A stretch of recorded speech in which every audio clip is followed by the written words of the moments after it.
नमस्कार.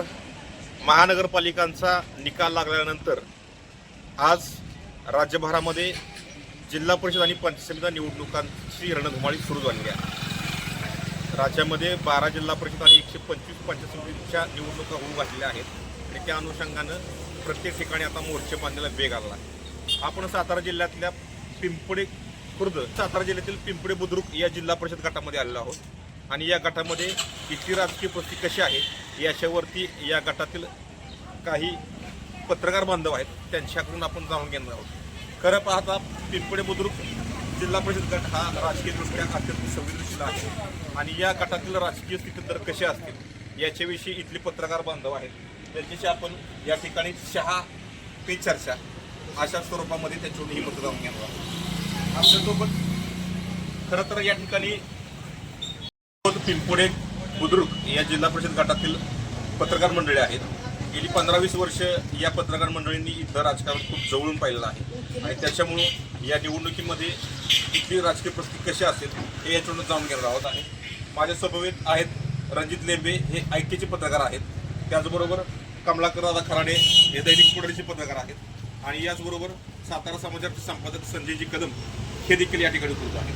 या पत्रकार मंडळींच्याकडून आपण इथल्या राजकीय भूमिका कशा आहेत, त्या राजकीय पक्षांची आत्ताचं राजकीय वजन कसं आहे आणि लोकांच्या मध्ये कोणत्या पक्षाकडे कसा कल असेल, इथल्या समस्या कशा असतील आणि इथल्या निवडणुका कोणत्या मुद्द्यावरती चर्चेत राहतील या सगळ्याविषयी आपण जाणून आहोत. रणजित तात्या, आपलं स्वागत आहे. महाराष्ट्र पत्रकारितेमध्ये या ठिकाणी बरीच वर्षी काम करताय आणि माझा पहिला प्रश्न असा असेल की आत्ताच्या घडीला या गटामधील राजकीय स्थिती काय आहे, म्हणजे कोणत्या पक्षाचं कसं बलाबल आहे? पिंपळे जिल्हा परिषद गट आत्ताचा सर्वसाधारणसाठी खुला झाला, त्याच्यामुळे इच्छुकांची प्रचंड गर्दी आहे. परंतु या मतदारसंघामध्ये आमचे पत्रकार बंधू संजय कदम यांची आम्ही काल चर्चा केली. त्यावेळेला ही परिस्थिती पक्षांची दैनचित्र विचित्र आहे की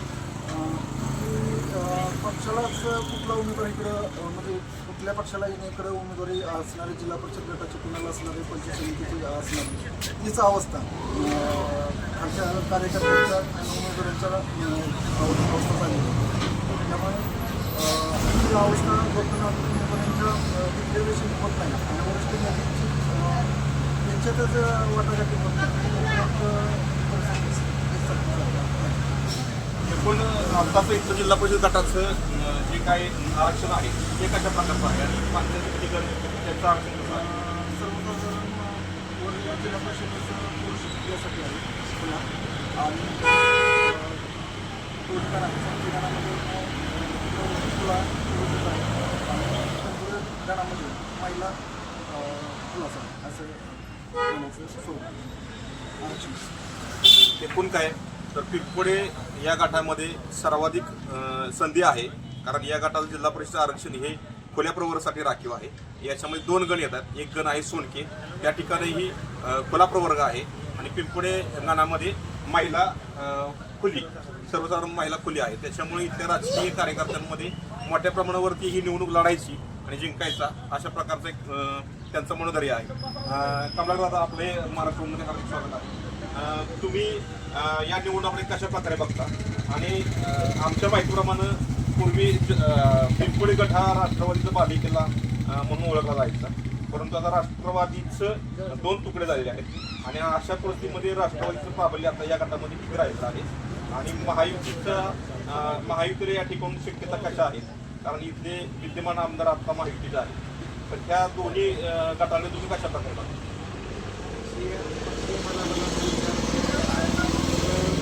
राष्ट्रवादी काँग्रेस आजपर्यंत या ठिकाणी निश्चितपणे आघाडीवर राहिलेली आहे.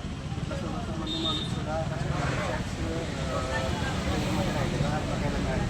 मात्र गेल्या 2-3 वर्षांमध्ये जर परिस्थिती पाहिली तर सध्या भाजपची पण बऱ्यापैकी ताकद वाढायला लागली. सर्वसामान्य कार्यकर्ते जेवढे निर्माण झाल्याचं बघायला मिळतं. भाजपचा विकासाचा आढळला तर पाहिला तर सध्या राष्ट्रवादीला निवडणूक सोपी नाही, भाजपलाही सोपी नाही, मात्र राष्ट्रवादीसाठी निवडणूक. पण असा एक चर्चा सुरू येतोय, साताऱ्यामधून काही बातमी येत आहेत किंवा राज्यभरामध्ये महानगरपालिकांमध्ये बऱ्याच ठिकाणी राष्ट्रवादी अजित पवार गट आणि राष्ट्रवादी शरद पवार गट हे दोन्ही राष्ट्रवादी एकत्र येऊन यंदाच्या निवडणुकीला पुन्हा सामोरं जाणार अशा प्रकारची चर्चा सुरू झाली. तर तुमच्या या गटामध्ये अशा प्रकारे काही भूमिका दिसत आहेत का कार्यकर्त्यांच्या? चालू आहे की इथं स्थानिक पातळीवर आमदारांचा जे नॅशनल गट आहे तो गट आणि अजितदादा राष्ट्रवादीच्या गट एकत्र निवडणुका लढण्याची शक्यता जास्त वाटते अशी चर्चा वरिष्ठ पातळीवर चालत मात्र अजूनही कार्यकर्त्यांच्याच मनामध्ये त्या बाबतीत संभ्रम असल्यामुळं नक्की काय होईल, उमेदवारी कशा मिळतील आणि कशी परिस्थिती आहे सध्या तरी सांगण्यात येईल. दुसरं एक असं की या गटामध्ये आपण राष्ट्रवादीचं प्राबल्य आहे इथले पत्रकार सांगतायत. राष्ट्रवादी विलग जरी झाली असली तरी त्यांचा जो पॉवर पॉईंट आहे तो त्यांनी टिकून ठेवलेला आहे. अशा परिस्थितीत महायुतीचीही बऱ्यापैकी या ठिकाणी महायुतीला भरघोस वाढत चाललेला आहे आणि त्यांची एक राजकीय कार्यकर्त्यांची बरीच मोठ्या प्रमाणात ताकद सुरू आहे. पूर्वीचा या ठिकाणी माजी आमदार शालिनताई पाटील यांचा कार्यकर्त्यांचा एक मोठा गट हा महायुतीला आणि भाजपाला जाऊन मिळाला आणि त्याच्यामुळं त्यांची या ठिकाणी ताकद वाढली. तुम्ही शालिनताई पाटील यांचे जनसंपर्क अधिकारी म्हणून काम केलं आहे. त्याच्यामुळे त्या कार्यकर्त्यांची आज महायुतीतली असलेली भूमिका ही भाजपासाठी कशी राहणार आणि भाजपा या गटामध्ये राष्ट्रवादीला नामांकन करण्यासाठी कशा प्रकारे पावलं उचलणार, काय तुम्ही या ठिकाणी सांगा? शालिनताई पाटील यांचा जो गट आहे तो आता गट जो रणजितदादांच्या सोबत आता या गटामध्ये काम करतोय त्याच्यामध्ये शहाजीराजे भोटे असतील किंवा त्यांच्यासोबत आलेले कारखाना गट म्हणून जो ह्यापूर्वी कोरेगाव तालुक्यात सक्रिय होता तो गट आता या दादांच्या सोबत आहे आणि दादांची भूमिका या ठिकाणी निश्चित राहील की त्यांच्या विचाराचा उमेदवार या ठिकाणी दिला जावा किंवा दिला जाईल. आता दादा या गटामध्ये कुणाशी युती करतील, कदाचित महेश शिंदेच्या बरोबर त्यांचं बोलणं सुरू असल्याची चर्चा या ठिकाणी आहे.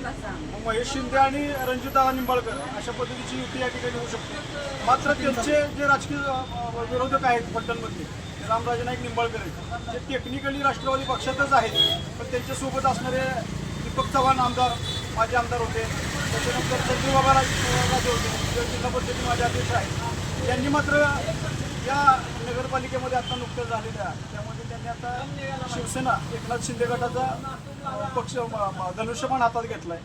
त्यामुळे चित्रविचित्र युती जसं आमचं काल तात्यांच्या नंतर बोलणं झालं त्याप्रमाणे या गटात चित्रविचित्र पाहायला मिळेल आणि अजूनही याच्याबाबत बोलणे सुरू आहेत. ज्या वेळेला क्लिअर विषय होईल याच्यामध्ये त्याच्यानंतर हा विषय क्लिअर होईल. दुसरं एक असं की आता तुम्ही म्हटलं की भाजपामध्ये कारखाना गट एक कार्यकर्ता आहे आणि मूळच्या भाजपाची एक फळी या ठिकाणी कार्यकर्ते दोन्ही कार्यकर्त्यांचं या ठिकाणी एक मतानं सामोरेच असतील की त्याच्यामध्ये पुन्हा सुद्धा काही वेगळं चित्र तुम्हाला असेल. आता याबाबत बोलणं थोडंसं वेगळं ठरेल कारण दोन्ही गटांच्या भूमिका वेगळ्या आहेत. आता या ठिकाणी अमित चव्हाण म्हणून दायगावचे सुपुत्र आहेत ते त्यांचे राजकीय बोल त्यांनी भाजप पक्षामध्ये बऱ्याच वर्षापासून सक्रिय त्यांनी या ठिकाणी प्रचाराची सुरुवात अगोदर केलं तर जमाय त्यांची उमेदवारी निश्चितच मानली जाते. मात्र दुसरा विषय आहे की रणजितदादांच्या माध्यमातून शहाजीराजे भोटे त्यांचे सक्रिय कार्यकर्ते शहाजीराजे भोटेंची भूमिका या ठिकाणी कशी होईल किंवा शहाजीराजे भोटेंच्याकडे कुणबी प्रमाणपत्र आहे शेजारच्या आपल्या वॉटर स्टेशन जिल्हा परिषद गट हा आर्थिकदृष्ट्या ओबीसी महिलासाठी राखीव राहिलेला आहे. तिथं कुणबी उमेदवार राजेंद्र भोसले म्हणून किनीचे आहेत त्यांनाही तिथं त्यांनी राष्ट्रवादीमधून त्यांची उमेदवारी निश्चित झाली. अशा वेळेला शहाजीराजे भोटेंचे कुणबी उमेदवार वॉटर स्टेशनमध्ये स्थलांतरित करण्याचाही प्रकार भाजप किंवा रणजितदादांच्याकडून होऊ शकतो असं मला वाटतं. ही झाली भाजपाची परिस्थिती. भाजपा खरं तर या ठिकाणी मोठ्या प्रमाणावरती आपलं वजन वाढवायच्या प्रयत्नात आहे. आणखीन प्रकारे त्या कार्यकर्त्यांचा ओघही त्यांच्याकडे सुरू आहे. अशा परिस्थितीमध्ये आता दादांनी एक उल्लेख केला की रामराजे गट हा या ठिकाणी मोठ्या प्रमाणावर कार्यक्रम तर रामराजेंनी आता धनुष्यबाण हाती घेतले. मग इथं धनुष्यबाणाच्या पूर्वीचे एकनाथ शिंदे गटाचे काही कार्यकर्ते आहेत आणि ते असतील तर त्यांचं आणि रामराजे गटाचं मनोमिलन होणार. वास्तविक पाहता एकनाथ शिंदे साहेबांसाठी कार्यकर्ता शिंदे गटाचा शिवसेनेचा कार्यकर्ता नाही. यापूर्वी उद्धव साहेबांच्या नेतृत्वाखाली काही तरुणांनी काम केलेलं पण सध्या सोळशीचे जे संतोष सोळसकर आहेत त्यांनी महाराष्ट्र मंत्री दिनांचं अध्यक्षपद त्यांच्याकडं होतं. त्यांनी आता सध्या एकनाथ शिंदेच्या गटामध्ये प्रवेश केलेला त्यांच्यासोबत असलेले तरुणांची पहिली निश्चित काय निर्णय घेईल आणि रामराजे साहेब उमेदवार कशा पद्धतीने देतील त्याच्यावर बरंचसं चित्र अवलंबून राहील.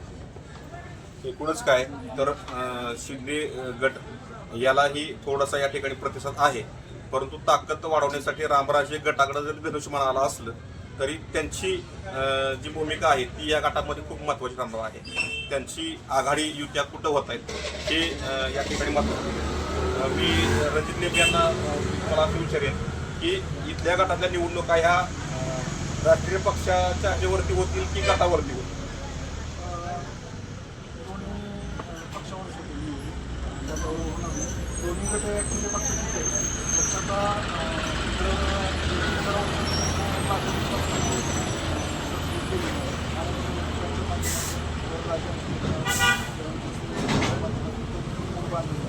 तसेच दुसऱ्या बाजूला जे महाराष्ट्र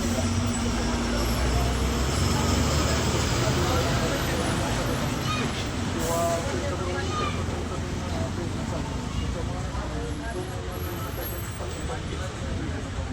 आणि सगळ्यात महत्त्वाचं म्हणजे राजकीय बलाबल झाल्यानंतर राजकीय पद्धती ही निवडणूक ही कोणत्या मुद्द्यांवर फिरली जाईल, कोणत्या मुद्दे हे या निवडणुकीमध्ये चर्चा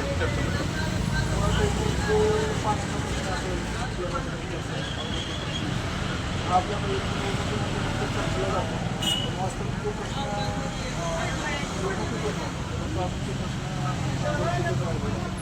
दुसरं निवडणुकीचं वरचं फक्त पक्ष बलाबल कार्यकर्ते दोन पक्ष या निवडणुकीत असं काही सामान्य कार्यकर्त्याच्या समस्या ज्या आहेत त्या गटातल्या नेमक्या कोणत्या आहेत आणि सामान्य कार्यकर्त्याची या राजकीय पक्षाकडून काय अपेक्षा असतात?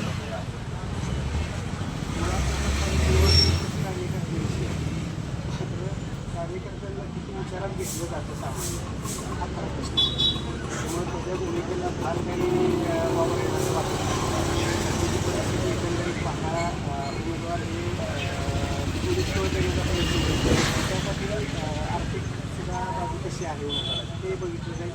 कार्यकर्त्यांच्या भूमिकेचा फार काही नेते विचार करतात असं मला काही वाटतं. इच्छुकांची संख्या कशी काय? इच्छुकांची संख्या भरपूरच आहे असं म्हणावं लागेल. कारण सर्वसाधारण असल्यामुळं खुला असल्यामुळं प्रत्येकाला एक फक्त इच्छा आहे आणि कुठेतरी आपल्याला संधी मिळाली. खरं तर 8 ते 7-8 वर्षाच्या मोठ्या कालावधीनंतर या जिल्हा परिषद आणि पंचायत निवडणूक होतात. याच्यामध्ये बऱ्यापैकी युवा पिढी आता पुन्हा नव्यानं सक्रिय राजकारणामध्ये होती. तुम्हाला काय वाटते की नवीन पिढीला या ठिकाणी लॉन्च करण्यासाठी ही निवडणुका पोषित होती? कारण 7-8 वर्षानंतर निवडणुका होत आहेत आणि त्याच्यामुळे बऱ्यापैकी युवक पिढी आता राजकारण होतं.